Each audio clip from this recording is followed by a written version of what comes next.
لو وہاں بھی لگاتے، جہاں پر میرے رب نے ہمیں منع کیا ہے اس جگہ پر لو لگاتے جس کے بارے میں اللہ رب العالمین نے قرآن مجید کے اندر یہ فرمایا، کیا فرمایا؟ یا ایھا الناس ضرب مثل فاستمعوا له ان الذين تدعون من دون الله لن يخلقوا ذبابا ولو اجتمعوا له۔ آج ہم اس جگہ پر اپنے سروں کو لے جاتے ہیں، حاجت روا ان کو مانتے ہیں جن کے بارے میں اللہ نے کہا کہ اگر انہیں ایک مکھی بنانے کے لیے کہہ دیا جائے تو یہ بنا نہیں سکتے ہیں۔ اور کیا کہا آگے؟ وَلَوِ اجْتَمَعُوا لَهُ، تمام دنیا کے بابا اکٹھے ہو جائیں، تمام معبودان باطلہ اکٹھے ہو جائیں، وہ اکٹھے ہو کر بھی ایک مکھی تک نہیں بنا سکتے۔ اور آگے کی عجیب بات کہی میرے بھائیوں، بنانے کی تو دور کی بات ہے، آج ہم جس سے بیٹا مانگتے ہیں، حاجت روا سمجھتے ہوئے اپنے ہاتھوں کو ان کے سامنے پھیلا دیتے ہیں،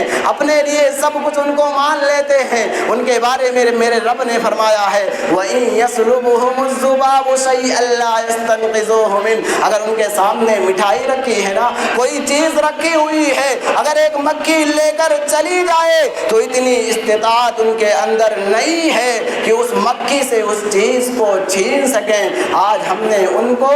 اپنا سب کچھ مان لیا ہے، ان کے سامنے ہم اپنے سر کو جھکا رہے ہیں، اپنی پیشانی کو ان کے سامنے خم کر رہے ہیں۔ ارے میرے بھائیوں، ہمارا تو وتیرہ یہ ہونا چاہیے تھے، ہمارا سیوا یہ ہونا چاہیے تھا، ہم یہ لوگوں سے کہتے، ہمارا یہ کلمہ ہونا چاہیے تھا اور لوگوں کو ہمیں یہ بتانا چاہیے تھا۔ آئیے ایک شعر کے ذریعہ سے اس چیز کو میں آپ کے حوالے پیش کرتا ہوں۔ اہل حدیث کے ترانے میں ایک شعر پیش کیا گیا ہے کہ تربت پہ اولیاء کے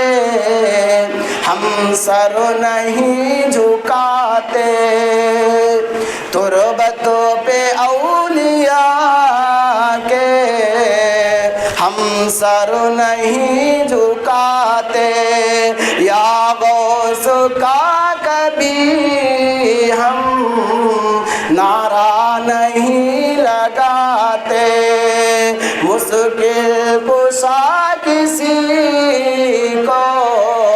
اپنا نہیں بناتے، کافی ہے ہم کو یارو اللہ کا سہارا، اہل حدیث ہیں ہم، یہ عزم ہے ہمارا۔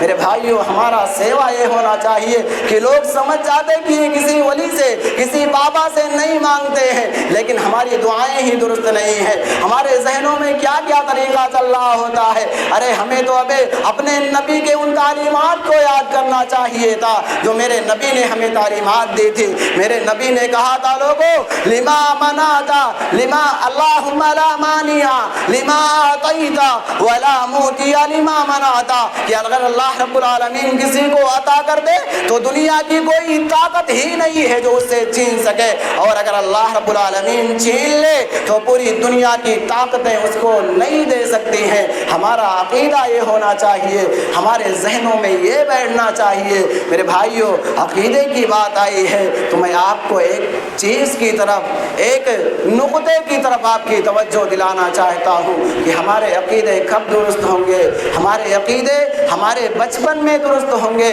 ہمیں اللہ کے رسول صلی اللہ علیہ وسلم نے ایک واقعہ جو کبھی ہم بچپن میں پڑھا کرتے تھے کہ اللہ کے رسول صلی اللہ علیہ وسلم کے پاس ایک کافر آیا، یہودی آیا، اللہ کے رسول کی تلوار لٹکی ہوئی ہے، اللہ کے رسول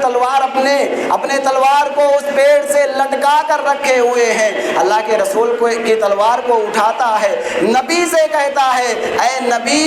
اب کیا ہوگا، بتا میرے ہاتھ سے تجھے کون بچا سکتا ہے۔ میرے بھائیوں، یہ واقعات شاید جن لوگوں نے مکتب پڑھے ہوں یا مکتب کی تعلیم حاصل کی ہو، ایک اسلامی کہانیاں کر کے کتاب آتی تھی، اس کے اندر یہ واقعات ہم نے بھی پڑھے ہیں۔ آج ہمارے بچوں کو تو دینی تعلیم سے کوئی مطلب ہی نہیں ہے، ہم شرک میں اسی لیے مبتلا ہو رہے ہیں کیونکہ آج ہم اپنے اپنے بچوں کو بھی دینی تعلیم نہیں دینا چاہتے. ہمارے بچے جو مکتب کے اندر پڑھ رہے ہوتے ہیں، میرے بھائیوں ایگزام ہمارے یہاں بھی ہوا، میں نے اپنے بچوں سے کہا بچوں ہمارے نزدیک تعلیم سب سے اہم ہے، چاہے